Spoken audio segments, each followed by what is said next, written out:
Senso comum pode ser definido como a compreensão das coisas por meio de experiências vividas em nosso cotidiano ou em nossa sociedade no geral. Este conceito engloba costumes, códigos de ética, crenças, superstições e até preconceitos e estereótipos. No senso comum, as informações são obtidas por meio da observação cotidiana, sem bases científicas. Por isso, o senso comum pode apresentar falhas e ausência de explicações para o acontecimento de algo.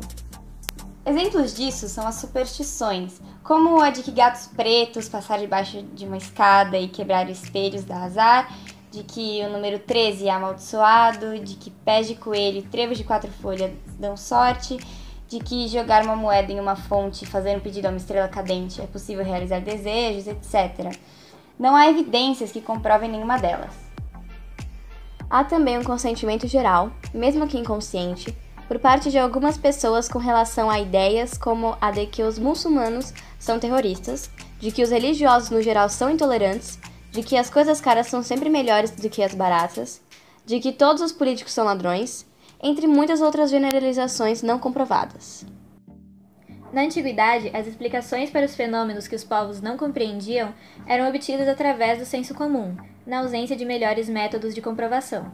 Assim, foram criadas as mitologias, procurando explicar esses fenômenos da melhor forma possível para determinada época e sociedade, com base no que o povo poderia compreender nesse dado momento. As teorias sobre o surgimento do mundo variam drasticamente de mitologia para mitologia, evidenciando as diferentes maneiras de um povo de interpretar o que o rodeia. Porém, obviamente, o senso comum não é a única base para obter conclusões. Uma outra maneira de ver o mundo é o conhecimento científico, baseado na investigação aprofundada que busca comprovações e justificativas para os fatos. Sendo assim, essa visão é fruto da crítica à verdade fornecida apenas pelo senso comum, apresentando uma outra abordagem para a explicação de diferentes conceitos, fundamentada na lógica e no conhecimento disponível na época em que cada teoria científica é desenvolvida. O senso comum e o conhecimento científico são tidos como opostos por causa de seus diferentes métodos de obter informação. Porém, isso não significa necessariamente que um esteja absolutamente certo e o outro errado. Tanto o senso comum quanto o conhecimento científico podem estar corretos sobre determinado assunto. O que ocorre na maioria das vezes é que o senso comum não apresenta as explicações corretas para os fatos, já que utiliza-se de métodos pouco rigorosos. Um exemplo simples disso seria a abordagem básica de ambos os conceitos sobre o nascer do Sol, de forma metafórica. Baseando-se nas duas visões, é certo que o Sol nascerá amanhã de manhã. A diferença está nas razões para considerar isso como verdade. Para o senso comum, o Sol sempre nasceu, então deverá nascer amanhã novamente. Já para o conhecimento científico, o Sol nascerá amanhã devido ao movimento de rotação da Terra. Já que é produto do meio em que vivemos, o senso comum pode ser moldado e manipulado pelas influências externas que recebemos, como as mídias televisivas e a internet. Isso pode nos induzir a ter pensamentos e concepções falhas ou incompletas sobre determinado assunto, fato muito bem ilustrado por determinadas superstições. Por exemplo, a ideia de que comer manga e tomar leite faz mal surgiu na época da escravidão. Foi inventado pelos senhores de engenho.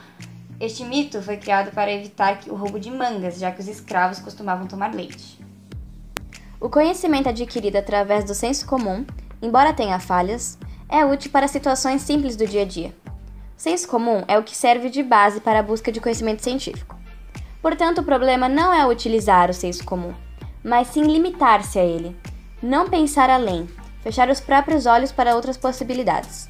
Prender-se a este conhecimento nos prejudica imensamente, tanto como indivíduos quanto como sociedade.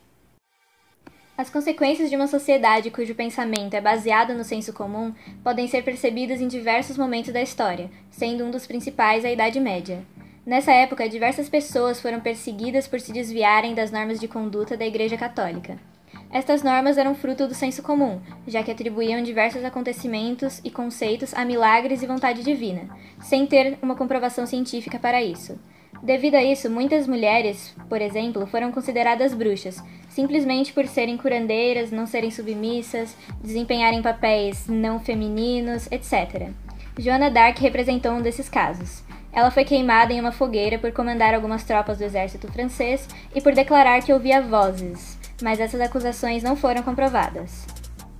Isso ilustra que prender-se ao senso comum limita o pensamento e fecha o indivíduo e uma sociedade a novas ideias, Por mais que atualmente tenhamos mais acesso à informação, o pensamento inteiramente baseado no senso comum ainda tem efeitos semelhantes. Hoje em dia, o senso comum contribui com a perpetuação de intolerância, preconceitos e estereótipos que prejudicam boa parte da população.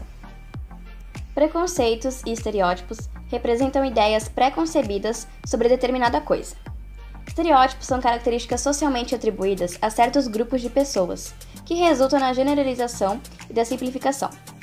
Já os preconceitos são julgamentos feitos com base em poucas informações, concebidos sem fundamento lógico, e que geralmente se manifestam de forma hostil e geram a inferiorização de determinado conceito ou grupo. Um exemplo clássico é o estereótipo de ladrão. Uma pessoa de classe média baixa, geralmente de pele escura, vestindo roupas largas, boné, etc. Essa é a imagem que grande parte das pessoas tem de um ladrão. Devido a isso, muitas pessoas passam a ter ou fortalecem o preconceito contra pessoas negras ou de classes baixas, inferiorizando-as, conscientemente ou não. Obviamente, isso não significa que todos os ladrões são assim, e nem que todos os que apresentam essa descrição são ladrões. Porém, por mais que muitos saibam disso, os preconceitos e os estereótipos ainda estão enraizados em nós e em nossa sociedade. Entre os preconceitos mais famosos e enraizados estão o racismo, a xenofobia, a homofobia e os preconceitos linguísticos, religiosos e sociais. Muitos ainda têm a ideia, mesmo que inconsciente, de que alguém pode ser considerado superior ou inferior devido à cor da pele, etnia, cultura, religião, classe social, orientação sexual, etc. Como um extremo disso, temos a ideologia nazista, que considerava que os arianos eram uma raça superior e pura, gerando assim preconceito, ódio e até genocídio em massa. É importante lembrar, porém, que os preconceitos não se restringem a esses grupos mais famosos. Uma atitude preconceituosa pode vir de qualquer pré-julgamento e ser contra qualquer grupo social ou pessoa específica.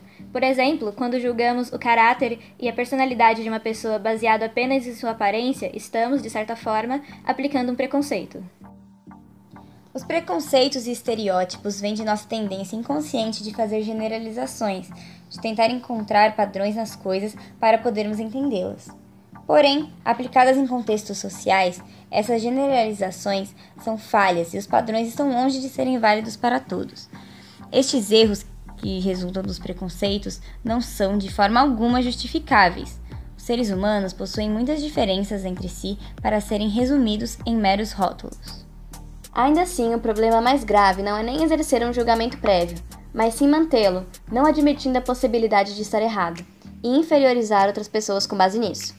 Quando os preconceitos são mantidos, eles afetam bastante a vida de pessoas que se enquadram nos grupos que mais sofrem com eles. A situação se agrava ainda mais quando esses preconceitos são mantidos e aplicados em uma sociedade inteira, como foi o caso do Apartheid, na África do Sul. O Apartheid foi uma política de segregação racial implantada pelo governo sul-africano durante mais de 40 anos, tendo um fim apenas na década de 90. Durante esse período, houve a separação entre bairros e lugares públicos de negros e de brancos, a proibição do voto para negros, entre muitas outras coisas racistas e ilógicas. Para evitar situações extremas como esta, a solução deve partir de cada um de nós.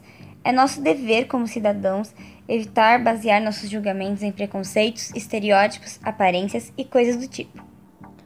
Devemos utilizar o método científico não apenas para questionar as verdades da sociedade, mas principalmente questionar nossas próprias ações e reconhecer nossas falhas. Se não admitir os nossos erros, estamos destinados a repeti-los. É ao superarmos nossos erros que somos capazes de evoluir, indo além do senso comum e quebrando cada vez mais preconceitos e estereótipos. Nossa mudança de pensamento como indivíduos é o início de nossa mudança e evolução como sociedade.